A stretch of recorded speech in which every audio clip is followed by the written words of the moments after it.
Welcome back to Melodic Art. My name is Mikki, and today I'm going to be reviewing PWC from ShinHan watercolor paints.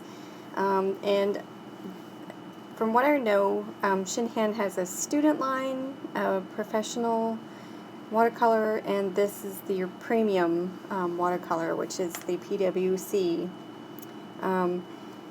I've seen a few other YouTube artists review some of these paints, and it made me curious because ShinHan professional tubes were one of my first full tube sets that I ever bought myself, so I thought it would be really neat to try their sort of premium or professional or more single pigment watercolors. So this is the 24 set. There is larger sets that you can buy, but this was around, I don't know, $80 or so, and I was really throwing the money at it, and I just thought I wanted to give it a try. And upon opening it, it looks really professional, like, oh, they've done all their work. You see all the pigments everywhere, you know, they've done all the detail work. They're telling you exactly what's on the label. And first glance, I noticed there is just 2 reds and like 4 or 5 blues, and I was like, that's kind of lopsided. But they give you a rose, a like a alizarin crimson, and a like a PR254 kind of red that sort of is one of those reds that you can go warm or cold. So, and you get a black and a white. And I wanted to see if it's PW6, and yep, it is. So we'll see how opaque that is later on. So now I'm trying to figure out if I'm going to put them in pans or if I'm just going to put them in this little palette. So I decided on this, and I was happy that I did because I'm overwhelmed with half pans right now, so this was actually really great. So we'll get on with it after the rest of it after this, and I'm going to stop my little talk over right now. Enjoy the rest. Okay, so here we have the paper for the swatches. I had used this pen, which is a Faber-Castell Eco Pigment, and it says it's waterproof. So this has been waiting like maybe 1 or 2 hours, and just to let you know, it does, yeah, it kind of does bleed a little bit, so keep that in mind when I'm doing these swatches. If they look a little gray, that's probably why. I have the 3 lines because kind of shows a little bit of the opacity. I'm really trying to clean this brush to make sure it's not the brush. So let's see. We're going to start with the lemon yellow. And what I've noticed about the consistency of these paints is they're really buttery. So let me get this out of the way so I can focus on.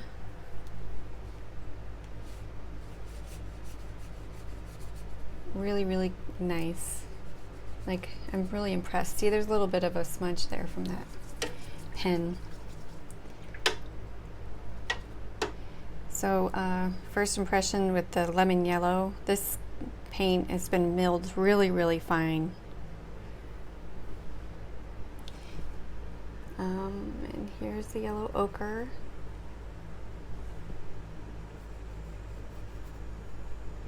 It's got kind of an orange tint to it, which is fine.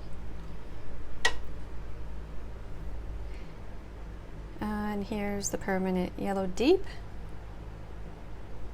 which is supposed to be translucent.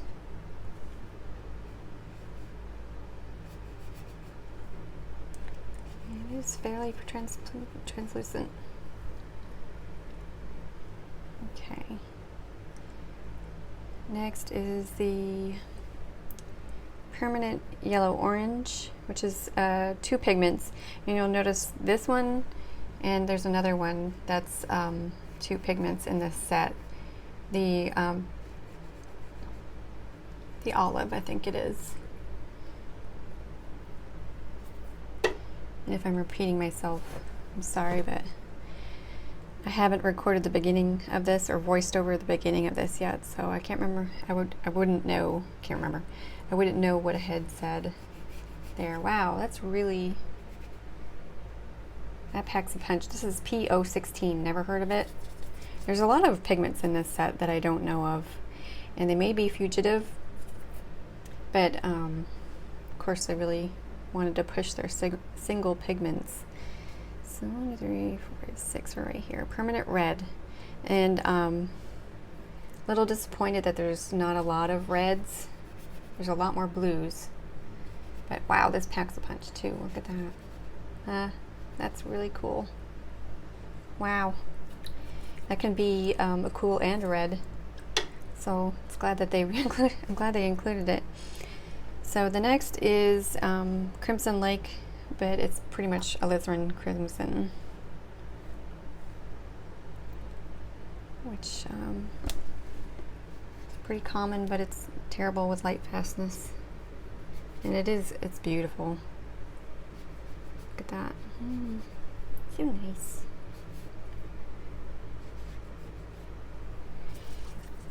This paper I'm working on is Canson Multimedia, or Mixed Media, excuse me. So it works with watercolors. This opera is like any other opera you see. Very bright with terrible light fastness. Can be used, you know, with anything really for mixing to give your painting some pop. Here's the burnt sienna.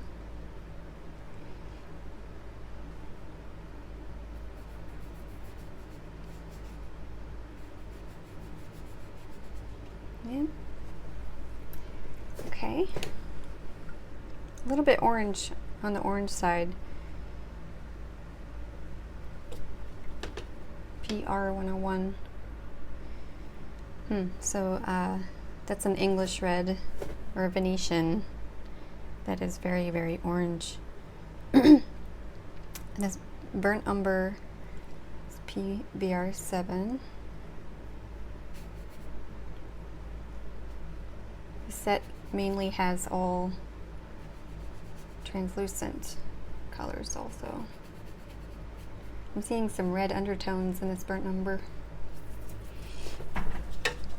And yeah, I'm standing up for this because there is too much going on. So this is their brown red, the PBR25.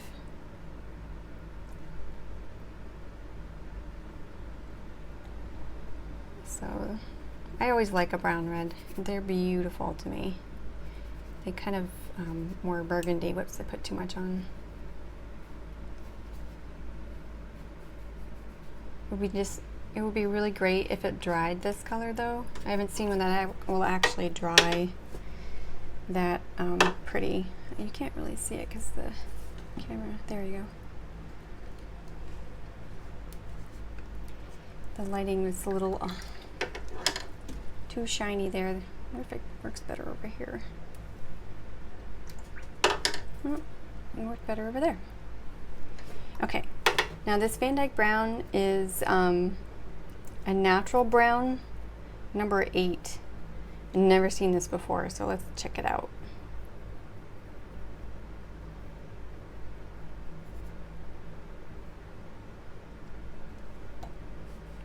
The light fastness of 2 for the PWC scale.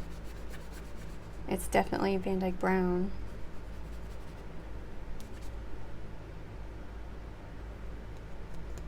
But not as strong as I was hoping that it would be.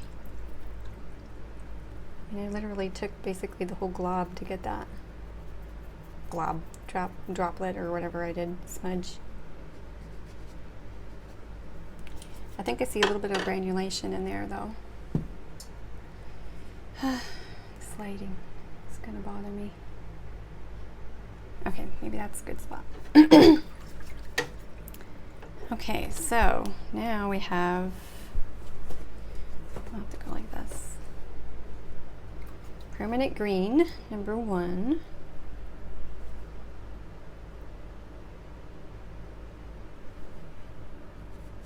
Just PG7. I would call that a May green or yellow green. This is their G8 Sap Green, single pigment sap green. Let's see.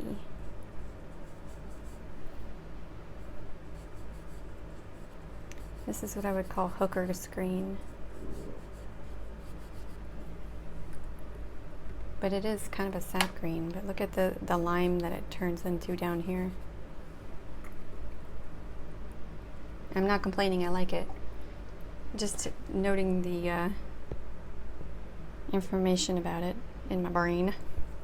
So here's another double pigment color, olive green, which you kind of have to do.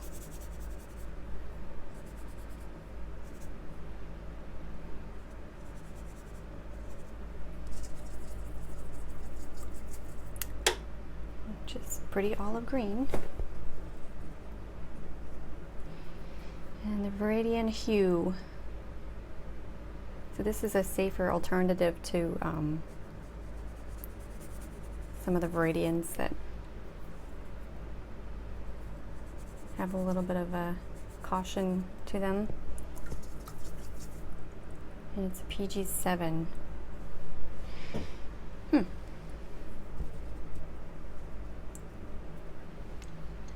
Let's see, so where are we at? So this is Peacock Blue.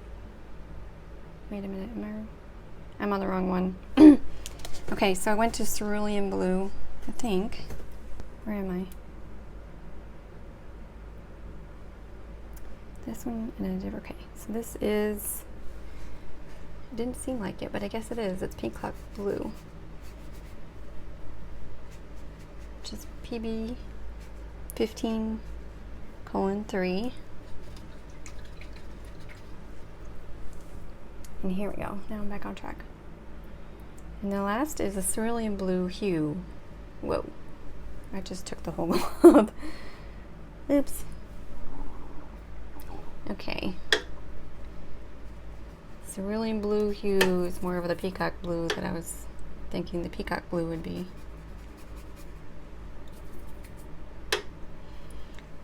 That's what you get with wet paint globs.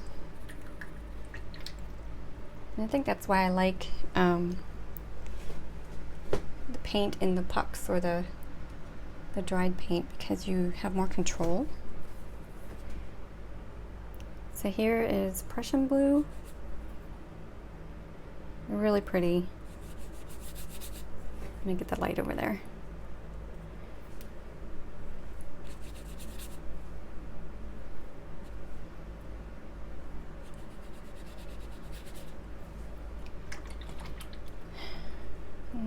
Let's see, what's next? My water is now black because this stuff is really pigmented. So we have Cobalt Blue Hue here, which is a PB29, which is usually ultramarine blue. So I thought that was kind of odd.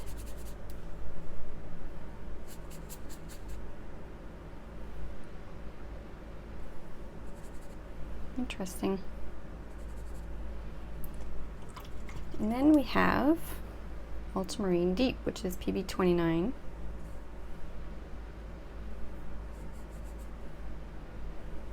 There's a lot of blues in this set. I'm putting it on heavy because I want to see what the granulation is like. And next is the Permanent Violet. Oops. Wait.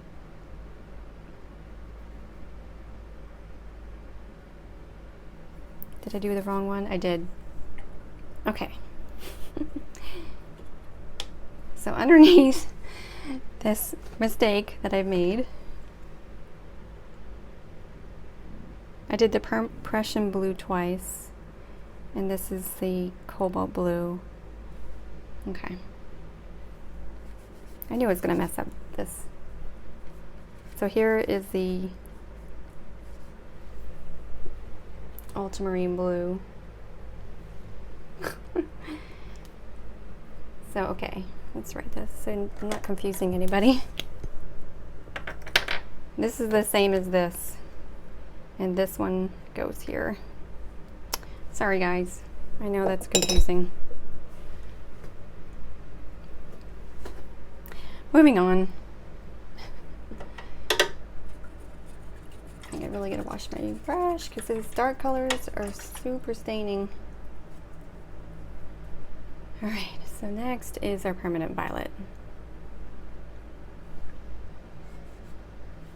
The cat says, I want to come in and meow at you in your video.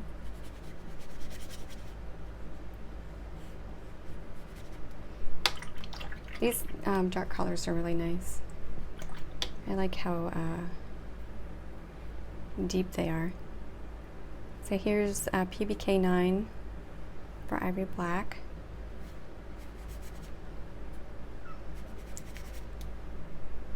And I kind of want to do this one heavy too to see how it granulates.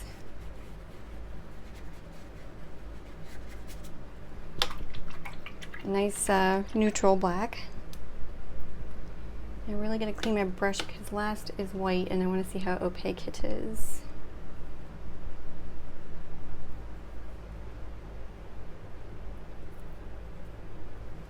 Really going to load it up.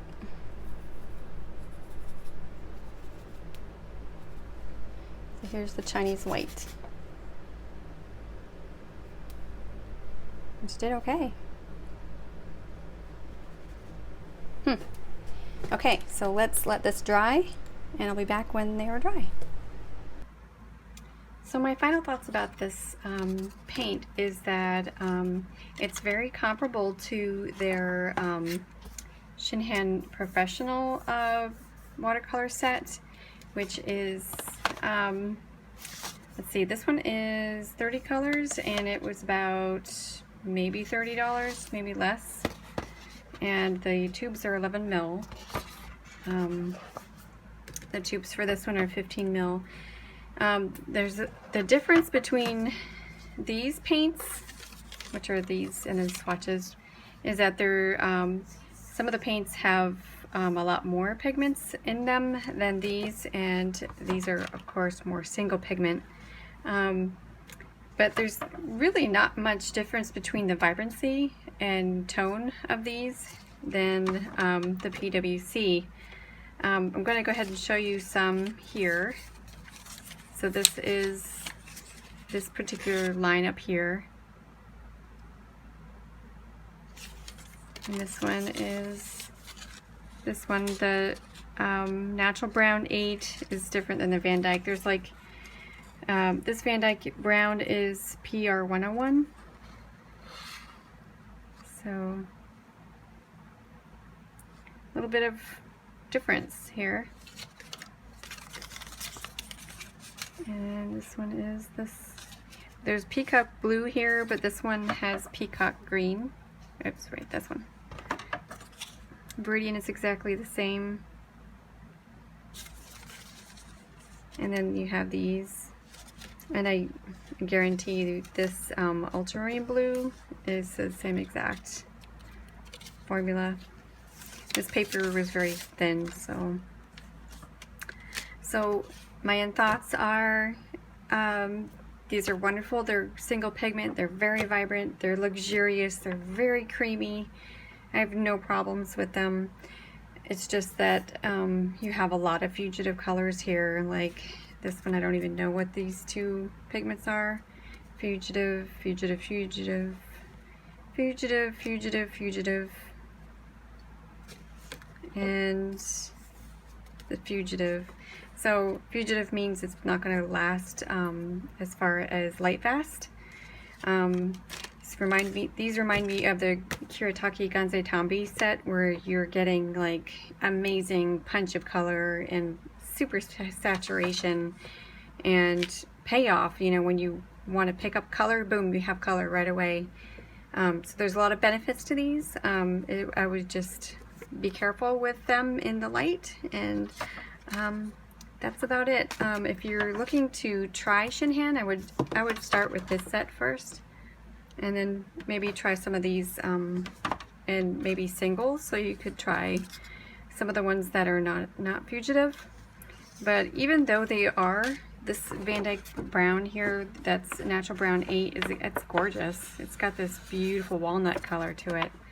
And we're doing a lot of scanning nowadays too, so light and fastness is sort of, it doesn't matter as much anymore, unless you're an original art collector or purchaser or enthusiast. So these are my thoughts. I'm glad you came along with me. Sorry it's so long, but I kind of want to be thorough with this one. Thanks for joining me. We'll see you in the next one.